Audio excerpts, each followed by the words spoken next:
live participant questions, but we will have any questions you'd like to put in the chat. We'll try and take account of those toward the end, about 12:55 or 12:50, and answer your questions then. So without any further ado, I would like to welcome Marianne Hendron, and she's going to tell you all about how our program evolved, where it is now, and what we're about to promote. Thanks, Marianne. Thanks so much, Erica, and good afternoon, everyone. Wonderful to have you all join us for this terrific project launch and opportunity, highly appropriate for International Women's Day. Before I go any further, I want to acknowledge that I'm talking to you from Wadawurrung country, and I'm aware that people are coming to us from lots of other lands and countries owned by traditional owners across Victoria. At Women's Health Grampians, we're always keen to acknowledge that ownership and celebrate that Aboriginal culture is the oldest continuing living culture in the world, and that sovereignty was never ceded in this country. This always was and always will be Aboriginal land.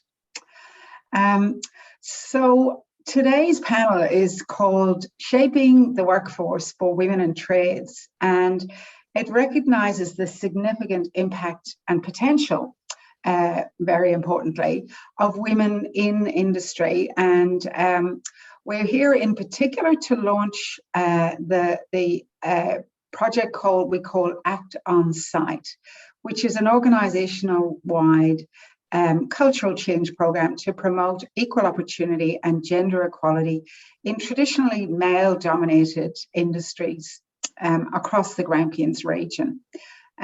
You may well be aware that the theme for International Women's Day this year, or one of the themes, is Break the Bias. And there's no place more pertinent than male-dominated industries to start that important work, or continue it at least. So Women's Health Grampians have keenly observed the disproportionate impact on women's workforce participation, employment and economic security as a result of COVID, through the broad work that we do around gender equality and women's health and well-being in this region. So our suite of 3 Women in Trades programmes, including Act on Site, aim to increase female workforce participation and gender equality, and to work with organisations to overcome the systemic and behavioural barriers that currently, I guess, inhibit or preclude women from sustaining and maintaining lucrative, promising and satisfying careers in those industries. As you know, probably, hopefully there's employers here participating today. We have a dire skills shortage for apprentices and workers in industry. And we absolutely see that women and girls are part of the solution to that shortage. In the Grampians region, unequal workforce participation in the construction and manufacturing industries remains really high, not just in industry, but out in the pipeline for the future. Current VETS data, that's vocational education and schools data, tells us that female enrolments for male-dominated trades such as construction, plumbing, engineering and manufacturing are 50% lower than those in the Greater Bendigo region, and at least 200% lower than in the city of Greater Geelong. So they're quite startling statistics. Women in non-traditional trades nationally has stood at around 3% for over 40 years. So gender equality and systemic change in male-dominated industries, we know, requires a sustained and collective effort, and the completion of a successful female apprenticeship hinges on the care and the culture of its employing workplace and the quality of its mentorship and support. Workplaces must be welcoming. Modelled on the values and strategic goals of the Women's Health Grampians core communities of respect and equality strategy and the success of the ACT at Work programme, ACT On Site's objective is to create safe, healthy and gender equitable workplaces to assist in the recruitment, retention and elevation of women, whilst increasing an employer's procurement potential and reputation as an employer of choice. Certainly, diversity and inclusion are good for everyone. As the 2021 Construction Culture Task Force report said, construction is an industry that has been traditionally run on authoritarian leadership, where the louder you yell, the faster it will get built. These authoritarian and inflexible environments are no longer viable or helpful. Recent findings from Rio Tinto, the Setting the Standard and Respect at Work reports demonstrate that there's no place for sexual harassment, discrimination or bullying in any workplace. Every woman deserves a safe place to work, as does every individual. In 2022, ACT On Site is not just the right thing to do, but the very smart thing to do. So we hope you enjoy the insights that this terrific panel will bring today. We hope we can all break the bias for a better future for women, not just in trades, but in all workplaces. Thank you to the panelists who are giving us their time today. And I also want to thank our terrific staff, Erica, who you're meeting today, and also Ange Vandenberg, who works in this suite of programs as well, and Rose Jury, who manages the programs. I'll hand back to you now, Erica. Thank you. Thanks, Marianne. So I hope you all got some insight there onto why this is such an important program. What I'm going to do now is introduce you all to our panelists. I'm really excited to have these three panelists. So first of all, we've got Tim. Tim, would you like to give us a wave there? Tim is the Managing Director of JK Personnel, and with over a decade of recruitment experience and a recent Masters of Employment Relations, he brings unequalled expertise in regional end-to-end recruitment. Tim cares about the communities in which he works, and he really wants to impact diversity and inclusion, not just in the workplace, but in life in general. Tim has two young twin daughters who he hopes will have no limitations or barriers to their safety, equality, or career of choice. Next, we have Kylie. Kylie there from Livewire. Kylie is the owner of Livewire Electrical and Design, and she runs a unique all-female family business, which I can tell you is quite extraordinary. Kylie undertook an apprenticeship at 32 with a young family, low income, and support of her husband. She runs a reputable business with two daughters and a family friend's daughter as well, and is really passionate about equality for women in trades and sustainable electric design in the years to come. Finally, we've got Julian there. He'll give us a wave. Julian is the Director of Sprayline Road Services at the Department of Transport. His career has included local, state government and the private sector, both here and in New South Wales. Julian's drive is to achieve gender balance, equity and equality within the Sprayline business itself and society in general, because he wants the best staff and outcomes available, not just the best from 50% subset of the population, but from all of the population. He recognises that in the short term, yep, gender quotas and special arrangements are sometimes necessary, but he hopes soon that will be the exception rather than the rule. So welcome everybody, lovely to have you here today. I'm just going to start off with some questions, ask each of you individually, but we might bounce off a few answers as a group. So firstly, if I gave you all a crystal ball for the future, what would a safe, positive and gender equal workplace look? I guess both physically, what you hear, what you see, what you feel, and if it was something that is happening now or you see around you, if you could also express that as well. So I might go to you first, Kylie. If I had that crystal ball, what would it look like? I think first of all, starting early, starting in the schools to give girls an opportunity to know that there's other opportunities out there rather than, just basic hairdressing, childcare and that kind of stuff. That there is a bigger, wider world out there that is prepared to, take girls on and support and show them where this can end up in all different trades. It's not just, being hands-on. There's so many other avenues that someone can go through with the trade. So I think we need to start early and educate them in the schools first before we move on into some of the workplaces.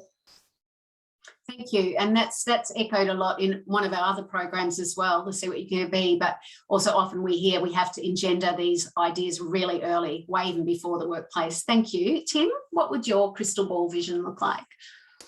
When you provided me this question ahead of time to give some thought to it, I sort of found myself thinking about, well, what would success look like? What would evidence of success look like? And, I think if we can, over time, all play our small part to contribute to, the breakdown of gender bias and,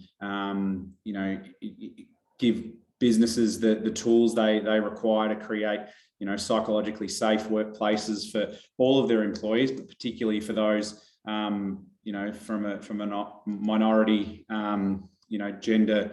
I think that success for me would be when I turn up on site to visit one of my clients and walk into the smoko room and see a 50-50 gender split of men and women working together. That if I was to turn up at a school and walk into a vet class that was for, painting and decorating or electrical or building or engineering, that again, we'd see that same 50-50 gender split, and that, this might seem like a far off vision or dream, but I certainly look at this as a long-term thing, and I think that's what we should be aspiring toward, in the long term. Sounds great. Thank you. And Julian, when you rub your crystal ball and you're looking into the future, what do you see? I see, I suppose, a bit like Tim, that 50-50 gender split, want to see lots of diversity, want to see lots of female role models at the top of the organisations. So people like Kylie, because once again, it's really hard to be what you don't see. We'd have significantly more innovation through our business. We'd have a lot more mechanical aids, so that we're relying more on machines and less on muscle. We'd have workplaces that are actually set up, so we'd have proper facilities and toilets and so forth. We'd have a culture where job sharing and so forth and flexible work arrangements are significantly more common than what they are at the moment. I think there's a lot that we're doing, but there's still a lot to be done. There's still a lot to be learned. Thank you. And you've touched upon one of the significant things, which is actual safe facilities and even toilets. And there was recently a report from the ETU about the deficit of clean, safe, available toilets for women to work on site. And people often, we think of the many, there's huge issues around gender equity, but a toilet even is a human right for women to be able to attend safely. So that's something people are still fighting in terms of in industry for women. So my next question is, the former CEO and co-founder of Australia's #1 trade hiring site, High Pages, has said that female tradies score higher for communication, punctuality and professionalism. Furthermore, I know myself, and I hear from managers in industry, saying that the girls on the tools are great. They're reliable, mature, conscientious and detailed. So I'm asking some of you, why then aren't women the first choice, or sometimes even the second choice when, you know, roles are being recruited? And is it just about the supply and demand or the skill set, or is that jobs for the boys attitude still prevalent? Tim, I might go to you first on that one. I tend to think that we're giving businesses too much credit to suggest that this is their decision. I think that the decision rests with the women and girls that choose to work where they feel safe and valued and wanted and welcomed. And if you as a business, you know, as we said, think it's appropriate or acceptable to have, you know, a lack of female amenities on site, or, you know, accept certain behaviours and cultural norms around how people are treated based off gender and different things like that, then you're not going to have a choice whether you want to hire female people because they're not going to apply.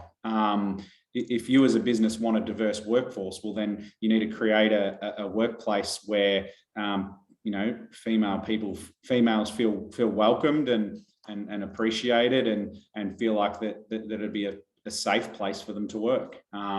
And yeah, I think it starts more with the employers than it does with, I don't think the employers necessarily have a choice to choose males over females. I think the problem, you know, begins with them not creating a workplace that's attractive to, as Julian said, 50% of the candidate market. Terrific, thank you. Kylie? Yeah, I kind of think it's both. There's definitely not enough girls out there to choose from to start with. And I know over my time, it's, you know, being accepted into an environment that is all males and work alongside them and just showing that you are capable of doing it. And they change their way of thinking. Like, I've had dads that I've gone to jobs for say, oh, it's so great to see, you know, what you're doing with the girls, and I hope that by the time my girls get to, you know, a working thing, that it's going to be equal and they're going to be treated with the respect that they deserve. So it definitely falls into two areas. One, there's definitely not enough, and still, I mean, I answer the phone now and people go, can I speak to the electrician? I go, yeah, you are. They go, oh, but you're a girl. So there's still not enough education out there that there is girls doing this kind of work and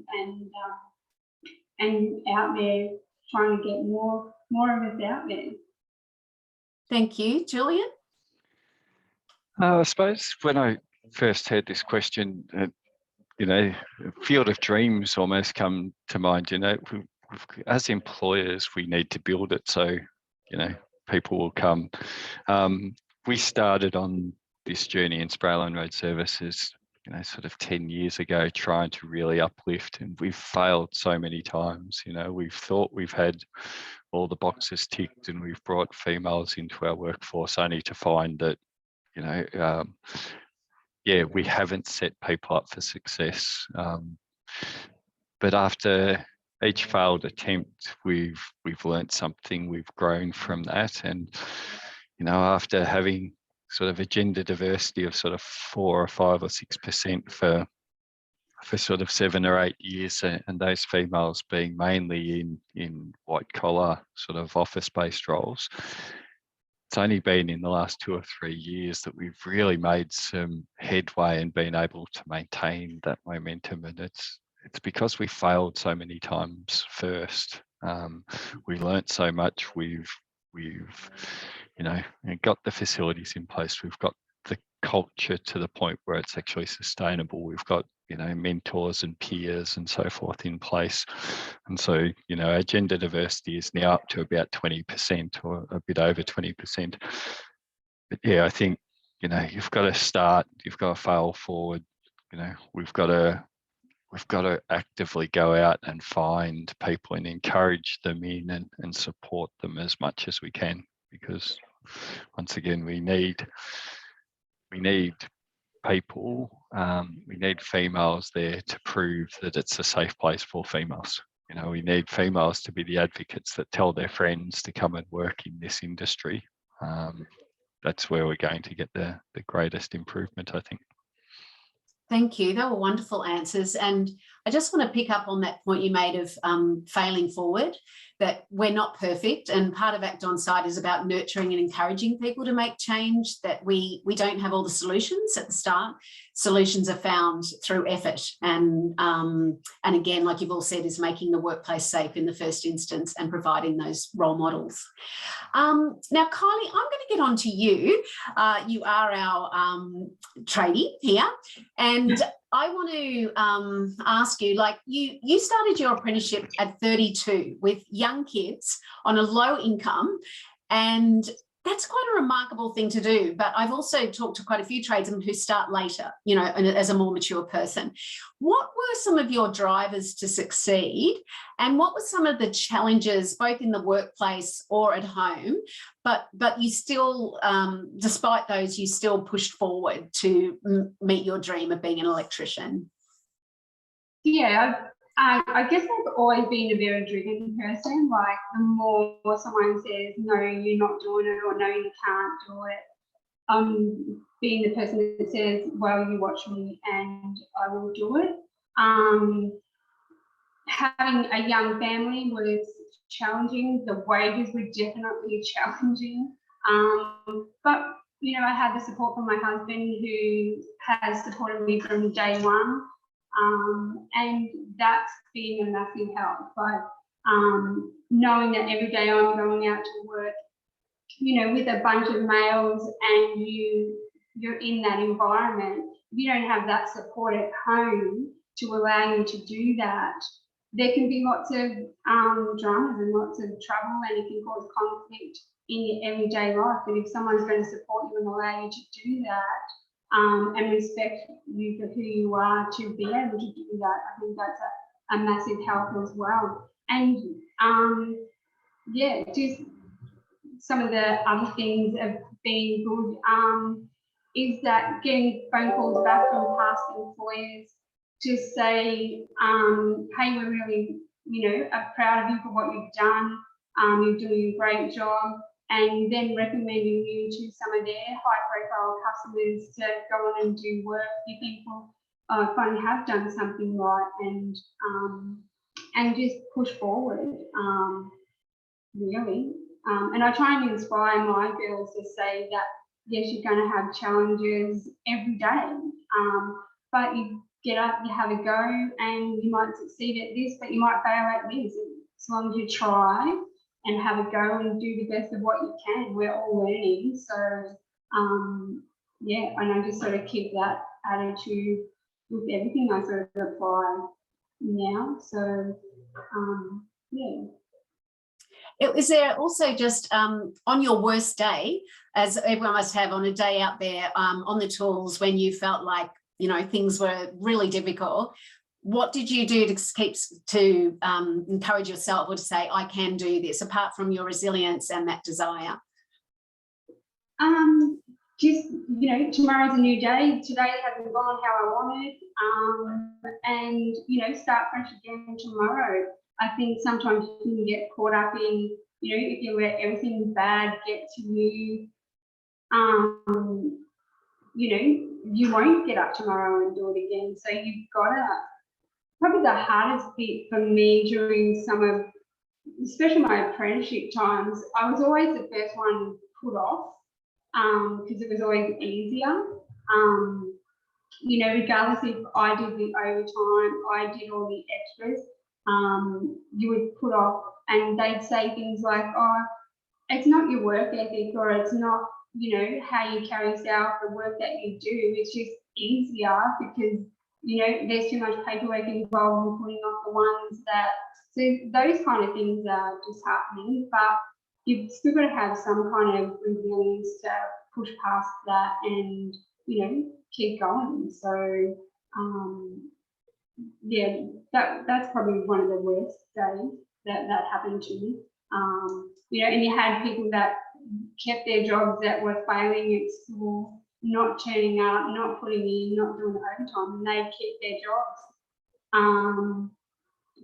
So yeah, that was frustrating and hard, but here I am today doing what I love, and hopefully am going to inspire other girls to do stuff like this. Wonderful, thank you. I'm going to get to the next question now, which starts with a quote.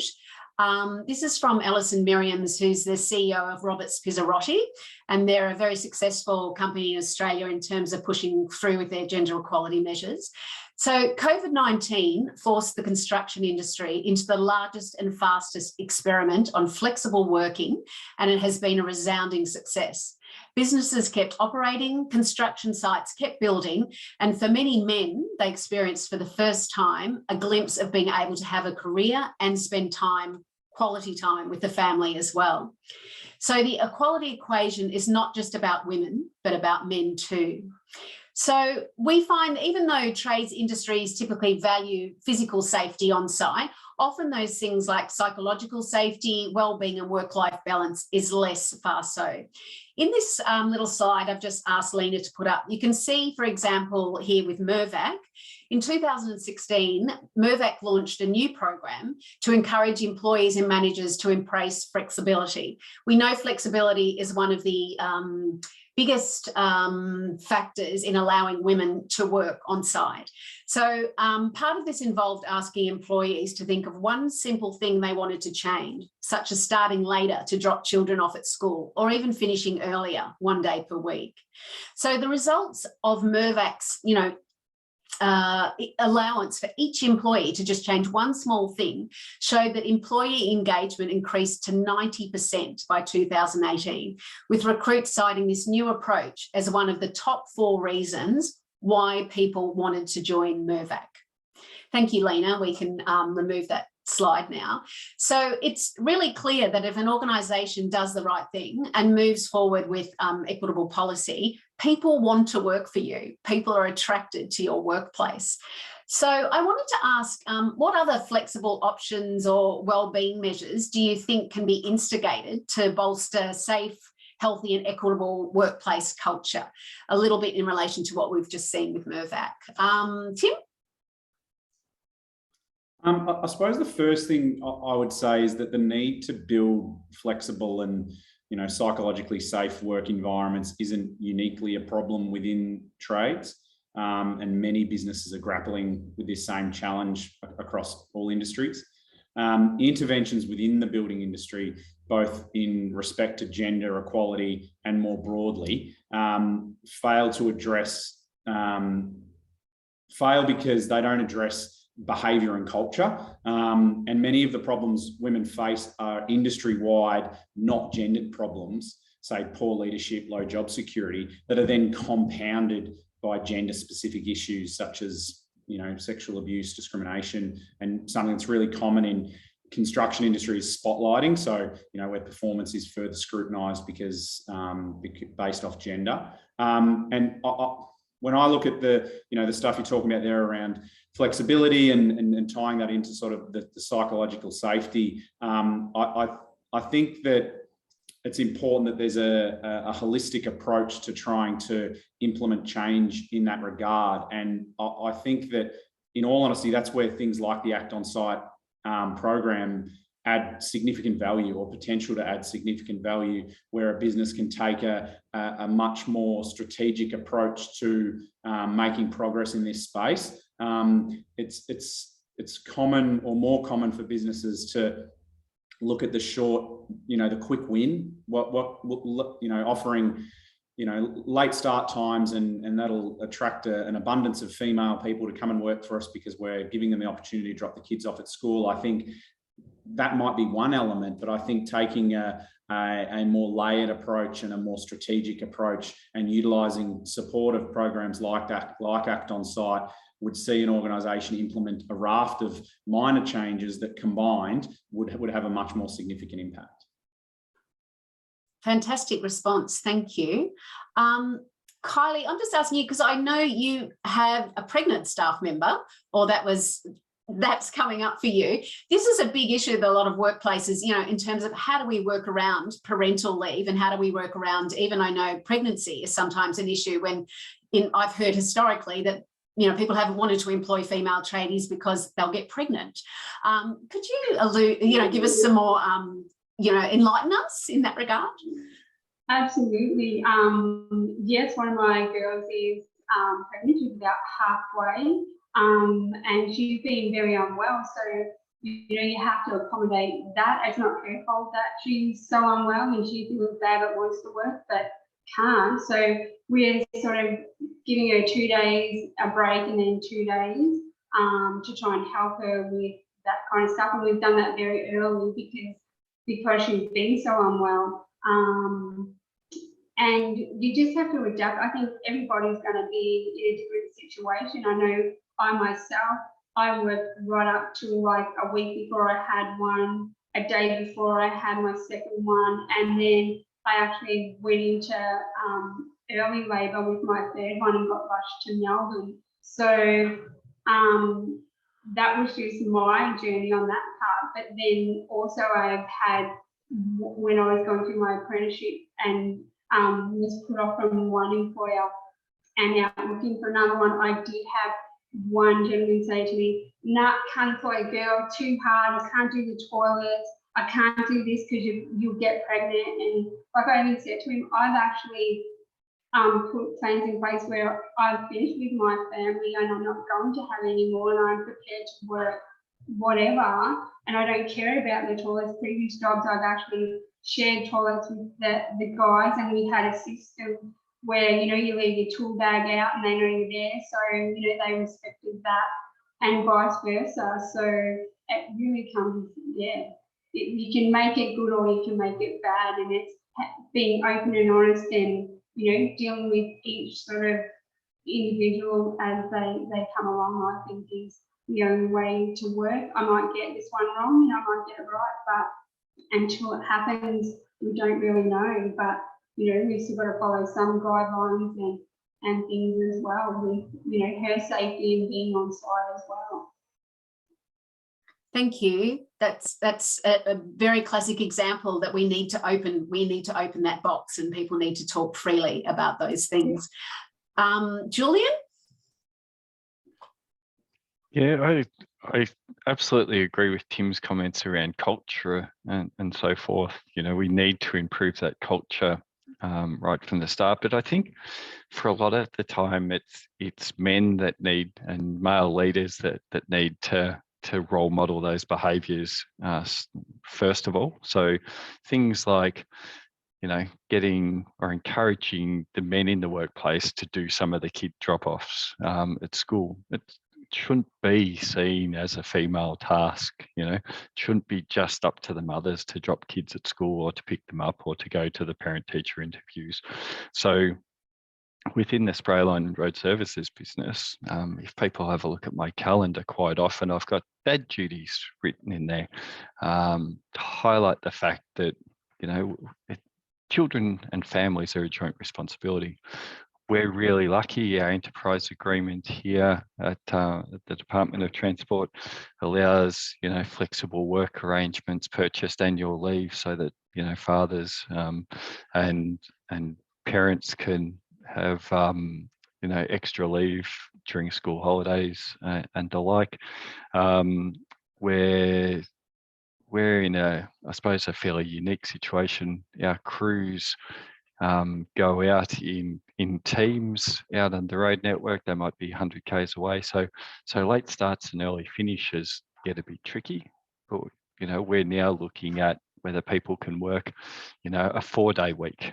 Undertake job share arrangements. So, we have one staff member doing the first 3 days and somebody else doing the other couple of days. There's lots of options.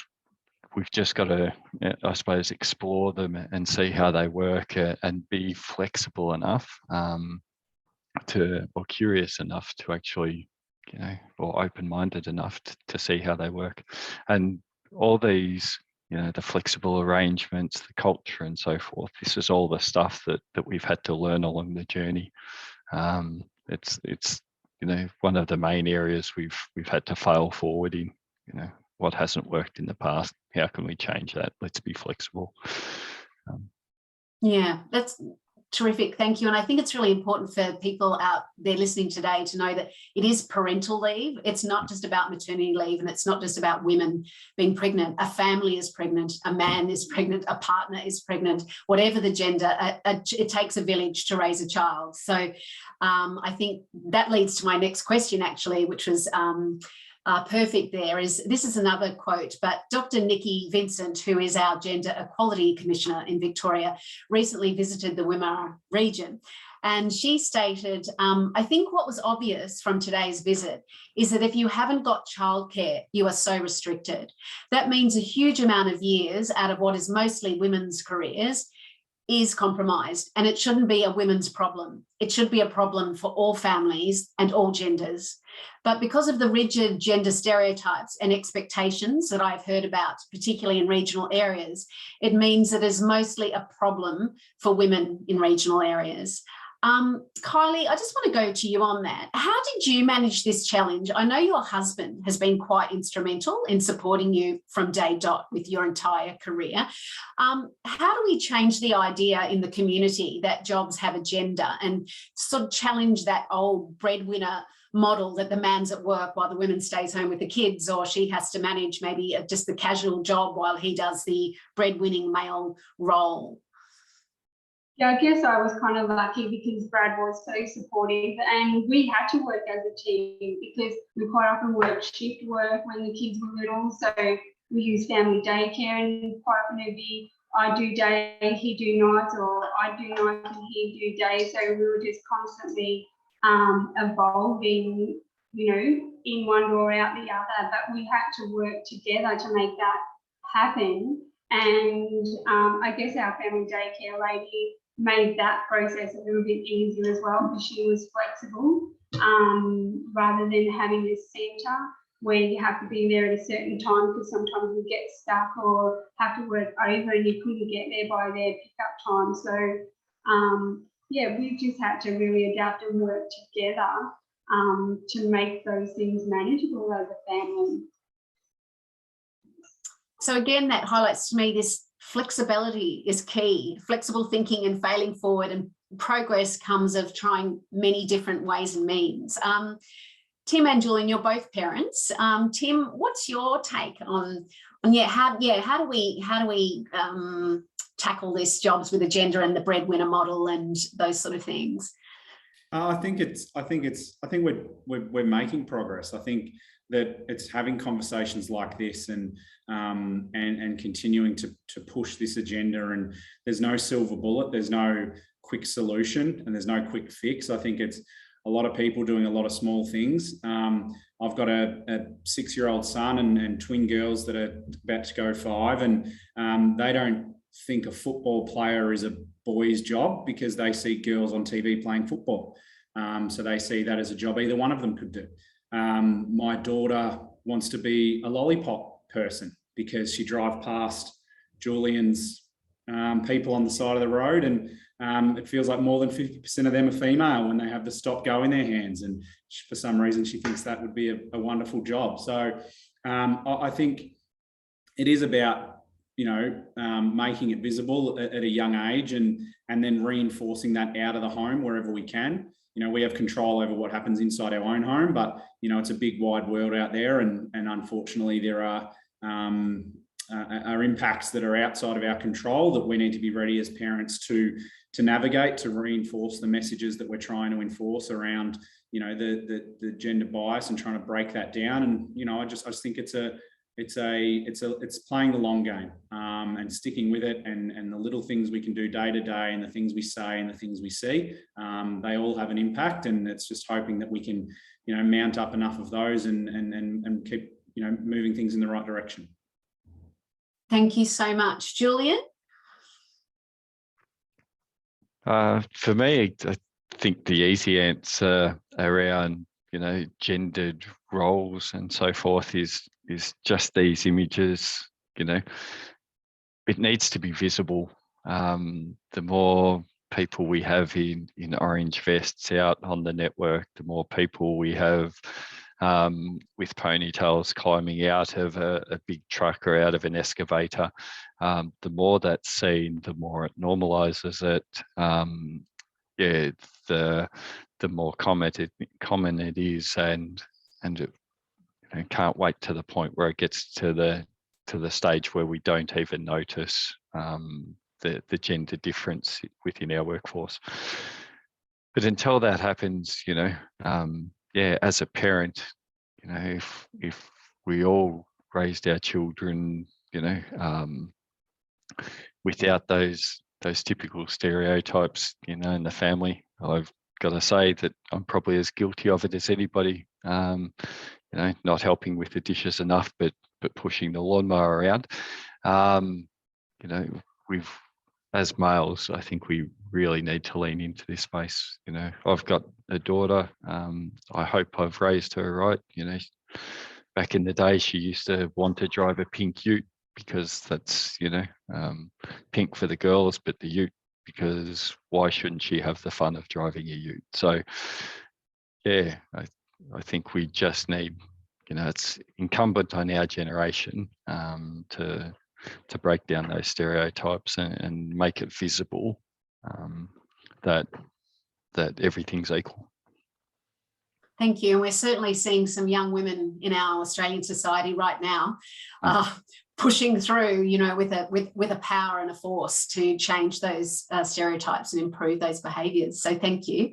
The next question is a bit about recruitment and retention. So recruitment and retention in male-dominated industries is often via the boys' club. So it's not what you know necessarily, but who you know sometimes in these industries. So women and girls do comment, and I've heard them comment, even myself, on the barriers right from the beginning, which, Kylie alluded to earlier, from placements in school, even entering, a trade idea at school, to apprenticeships, jobs, and internal or external promotions. So consequently, we find many women turning to trades, as Kylie did, at a mature age, when they have the resilience, experience, and confidence to follow that path despite the challenges. So how do we provide more transparent and appropriate recruitment pathways to enable women with aptitude, desire, and potential to enter industry earlier, and with confidence to secure positions of seniority down the track? So Tim, this is kind of your bag. So what would you share with us here? Yeah, look, I think in my experience, and particularly in the recruitment market as it is at the moment, with such significant labour shortages, the times of or the occasions and events where it's, the jobs for the boys is probably becoming less common acutely at the moment, just due to the labour shortage. I think most industries, but particularly heavy industry, manufacturing, construction, would welcome anyone that can add value at the moment, just with the difficulty they're having to sort of fill jobs. So I do think the challenge there remains around creating a workplace that is attractive to all people. But where I think there is work to be done is when it comes to the promotion and progression of females within those male-dominated realms. I certainly work within clients of ours some really amazingly impressive female leaders that carry with them a presence and a clear ability to get things done and achieve and set really great examples as leaders within the industry. But unfortunately, they're few and far between. There is a focus around, at the moment, an appetite around trying to attract more females into blue collar industry. But the cynic in me thinks it's almost out of necessity because they can't find anyone else, and they're missing out on half the market. So let's try and get some girls on the floor. But I think that the strategy needs to include, how do we then progress those girls up off the floor into leading hand, production manager, ops manager, safety manager, not just the HR and the payroll manager, but into leadership roles throughout the business. And does that mean perhaps we need to lean more into the development of some of the soft skills that they might need to overcome some of the, the unconscious biases that they may face. I'm not sure, but I think additional effort and time needs to be put into ensuring that there is ample opportunity for, the wonderful girls that we're also keen to get on the floor today, that in 5-10 years time, they've progressed through those organisations and are leading like so many of the great female leaders are doing at the moment that we work with. Thank you so much. And I just wanted to add to that, sometimes I find people in even promoting the job or advertising the job, the imagery, the wording, the intent. Would you make a comment on that too? Yeah, certainly at times. There are a few, and I don't have them in front of me, there are a few websites you can run your ads through that pick up on subconscious bias in your language that leans to one gender or the other, and you can try and tweak ads to avoid that. But certainly we do see a lot of phrasing, and Julian mentioned it earlier, the amount of mechanical aids available at the moment. Heavy industry is getting better and better as far as safety and preventing injury goes. So the days of needing to lug heavy things around repetitively throughout a day for both male and female is ideally not part of the day-to-day, and yet we still see significant mention in job advertising around the heavy nature of a role or the physical requirements and those sorts of things. And in reality, they're probably not as being fit is probably about as far as you need to go now. Needing to repetitively squat, lift and twist a 20 to 40 kilo piece of equipment, certainly not commonplace these days. So I think there's some work to be done around ensuring that those advertising and those marketings don't either consciously or unconsciously attract one gender over another. Thank you. That's very enlightening in that regard. Thank you. Kylie, do you have something you would like to contribute to that too? Yeah, I just want to briefly touch on what Tim said about the physical attributes of some of the work that you do. I find that having an all-female team, we try and work smarter, not harder, and think about what we can use to help us do some of the heavy work. And that's through education and, of course, the technology that's available today. But if you're not promoting that kind of stuff within yourself or with the people you work with, then it's never going to happen. So, I mean, we live 20 kilo solar panels, 18 at a time up on a roof, and we manage smartly by using, 2 girls on the truck to do it, and then 2 girls on the roof to do it. So we work as a team to make that job easier, so we don't end up with injuries and things like that.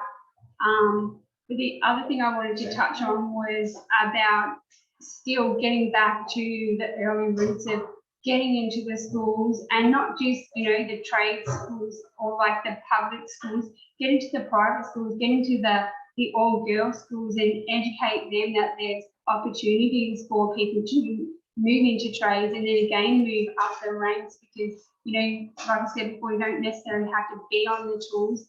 You can be designing, you can be installing, you can be doing so many other things higher up the ranks.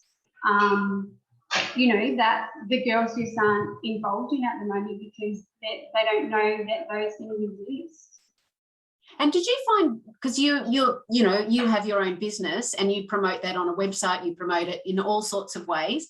Did you have to think about how you were going to promote your business? Do you use the all-female to your advantage, or do you find you just prefer to keep it like gender neutral? Or well, the whole thing behind my business starting up with my daughter was never really intentionally to do it as an all-female business. It's just the way it's progressed and the way it's happened and evolved over the 8 years of being in business. We have tried some guys working with us, but they didn't suit like the team, or that they actually didn't like what we did. And they struggled to do some of the stuff that we did. So, if we had the right guy come along, we would definitely employ them as well. It's never going to, be no one only going to employ girls. But on the promoting side, I've thought about this a lot. And in the very beginning, I didn't want to promote that we were an all-girl team for the reasons I didn't want to put my girls in a situation where their safety would be compromised, because I know I personally have turned up to jobs where, you know, people are put you in compromising positions or putting your safety at risk, turned up and gone to clients' houses and they've actually opened the door fully naked. Just some of the things that we've had to deal with. So on my website, I don't really push because I don't want the girls to have to, you know, go to those kind of things. And I've told them, and I will tell them 100 times again, if you ever at any stage feel not safe on a job or at a job, leave. Because to me, your safety is paramount to any job that has to be done. So, you know, I want to promote that. Yes, we are all girl team, but in the back of my mind, I have those, you know, fears that I shouldn't have to have. But they are real. This is the world we live in, and you know, I have to educate them and put strategies in place if they do come up to that kind of thing. Hopefully, they never do. But you know, you've got to prepare them and you know, educate them that these things can happen. So yeah. Thank you. And that again goes to the point of it's not just acting on site in manufacturing construction, but we have to act in our society in general, because safety for women is something that often is overlooked in all workplaces or just when you're walking down the street. And so it's important, I think, that all of us in all workplaces recognise that gender equality is incredibly important, and White Women's Health Grampians, you know, gender equality across the board is a really important, I guess, aim, objective and mission that we want to achieve. Julian, is there anything you'd like to add to that? I think Kylie's points were excellent and a bit of a hard act to follow. I think just to put a very quick spin on it from a government process perspective in terms of recruitment, we've got processes in place so jobs for the boys don't happen. We have, you know, quite rigid recruitment processes, but I've found over the years that unfortunately those processes have been designed by men. So we have interview panels, we have position descriptions that are typically written by men, and to Tim's point before, probably they almost promote that unconscious bias of getting males to apply. But then when people turn up for an interview, we sit a single person in front of a panel of 3.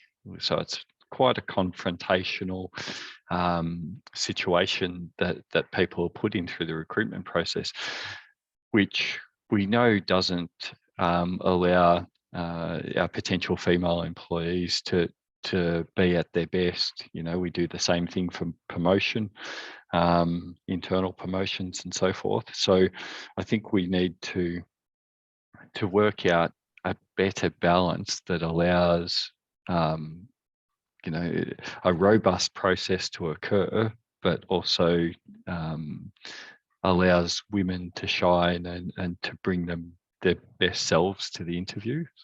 So yeah, it's still something that we're working on and trying to work through. Thanks, Julian. Sounds very affirmative, the processes that you're taking there. We've got about 5 minutes left and we have no questions through the chat at this point. So I'm maybe going to ask our last question toward the end. So everyone finds workplace. I'm just jumping in because we actually do have a question in the Q&A. Sorry. Yeah. It's in the Q&A, not in the chat. Oh, would you like to? Can you say? I can't see that. Would you like to state that question? Sure. Yes. So it's from Sarah Drevitt. Hello, members of the panel. My name is Sarah. I work for Sprayline Road Services under Julian's team. I feel fortunate to have a male leader who is an active women's advocate who constantly looks for opportunities to fill gender gaps and challenge harmful stereotypes. However, I'm aware having such leaders is not always a given.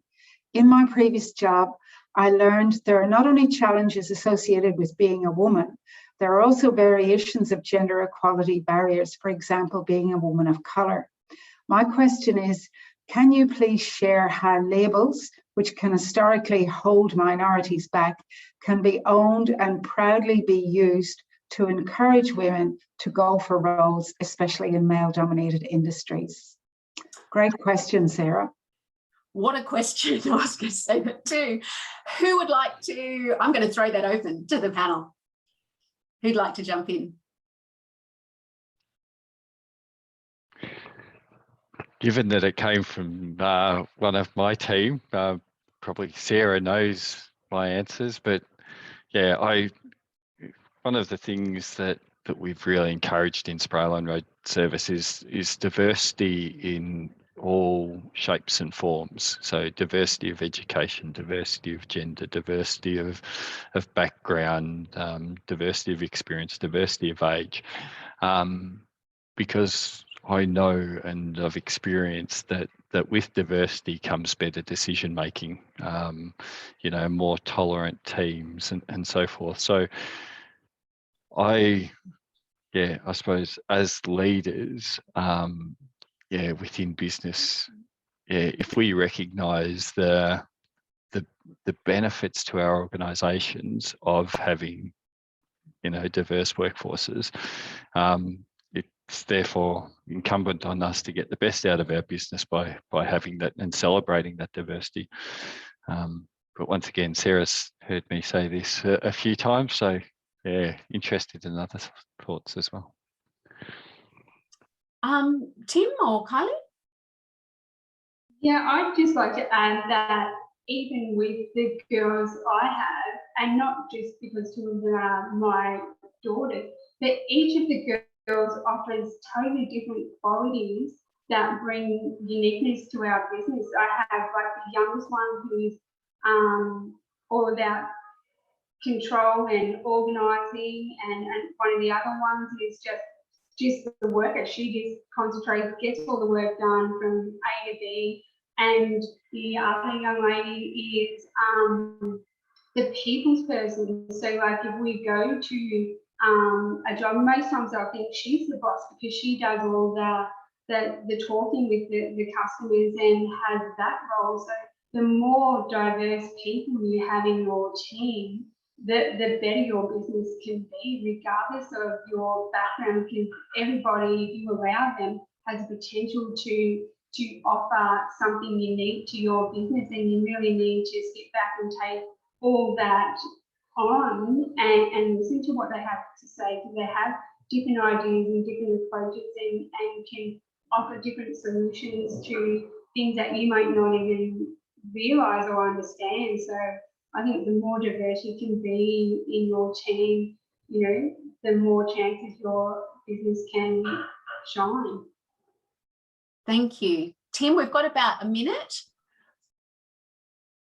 Oh, look, to be honest, I think Julian and Kylie have provided some really nice answers there, and I just don't feel like I would be adding much just with my level of exposure specifically to that area. Okay, thank you. That was a really wonderful question. I found that now. Thank you so much, Marianne, because that was something really worth hearing. I just have another question here about how can an organisation get involved in Axon's site. So you can call me, Erica, and we've got a little slide. Lena will just pop up there with our details. So it's really just about, you can make an inquiry, you can go onto our website as well, which gives you a whole plethora of information about our Women in Trades programs. There's been previously Core High Vis, there's currently See What You Can Be for careers and pathways, and Act On Site is going to help you with your workplace culture and change. So it's simply picking up the phone, getting online on the Women's Health Grampians website, or purely shooting me an email at erica@whg.org.au. All the details you can see just up there in front of you now. So I'd like to thank all of you for coming today. We're just hitting 1 o'clock now. Fabulous discussion. I'd really like to thank the panel for their insights and stories. It's invaluable what you have to share, and wishing everybody a wonderful International Women's Day. formally yesterday, but we wish it to you for today. And thank you for joining us. Cheerio.